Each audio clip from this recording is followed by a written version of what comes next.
Hi, my name is Manan Agarwal and currently I'm placed in HP as a producer. And before this, I have done a PG diploma course in India Today Media Institute. And the course which I opted for was Visual Communication and Digital Infographics.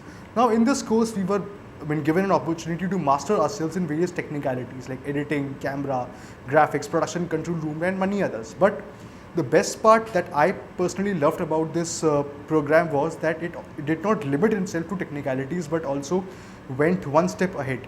We were given the opportunity to do camera facing and of course know how a news is made from the input to the output, everything. So of course that was a very good experience and that basically expanded my overall horizon also.